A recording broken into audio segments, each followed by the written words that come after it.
to stay here in Belgrade or in Balkans? Belgrade. Okay, in Belgrade. We're talking about Belgrade. Right? Okay, yeah, sure.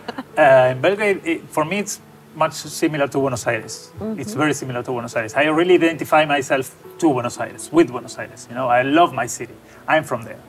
And the different cities that I traveled across Europe between 2018 and 2022, almost half Europe, and I never found a place like Buenos Aires, where I can feel like being at home, you know?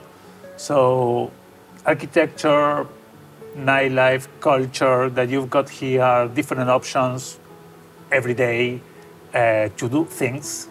And people speak very well English, so mój serbski je malo. So for me it was very good. Food is really good. And the most important thing is that people are open, you know? So people are warmth. And that reminds me to Latin American people. Okay, we are different, yeah? It's not the same, 100%. But what are the differences, in your opinion? Between South Central, America, well, in Central Europe, you've got people more close, you know, they are more afraid to make new friendships. People here are not like this, yeah? I don't find it like that. But in Latin America, of course, the language is so special. I mean, I can talk with her, and we've got the language that is not small thing in common, you know, so we can communicate without any problem. And we've got more or less the same codes, you know.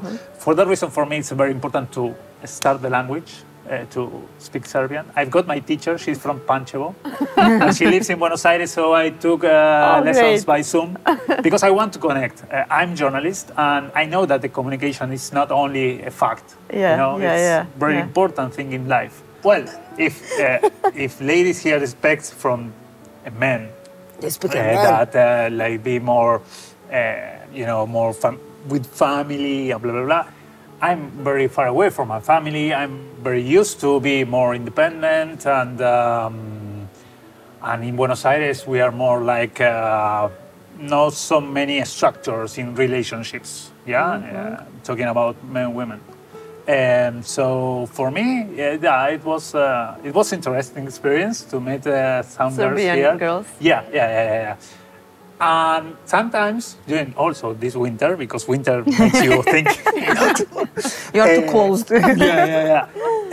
We're inside. It was like okay, yeah, I came here to Belgrade to know better the culture and to know the first hand how it's living here and how make relationships, and I'm getting know how it is. You know, it takes time. It's not so.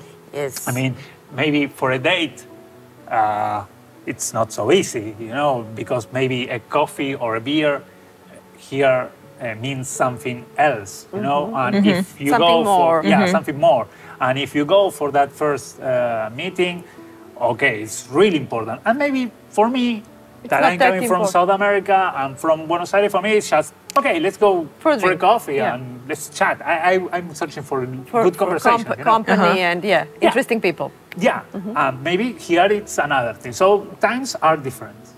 It takes time also to know the times. I'm trying to stay here almost the whole year. As long as... Yeah, as long as I can. Maybe I will come back in October to Argentina because we've got general elections, so I want to vote, you know. But yeah, definitely. And then if I go to Argentina, it will be to avoid winter here. If I can, I will come back here to Belgrade. To summer. In summer. Yeah, to spring. Not this spring. No, it's snowing. But climate refugee. Climate refugee. Yeah, definitely. But climate refugee. Yes. I feel like here is a really nice place to. I choose it to settle down a little bit. And you are a journalist, you said. Yeah. And how what are your plans in that field? Well, I'm specialized in automotive industry, so I test cars. So yeah, my plan, so people, slušaj. Slušajte, nije teško. I need to gather money. Yeah, my plan is to buy a Yugo. A Yugo Coral. Yugo, yes. Yeah. Yes. And do a road trip. Yeah, I do a road trip. This is one of my goals. It was a goal for last year, but I couldn't afford it. So yeah, I want to do it.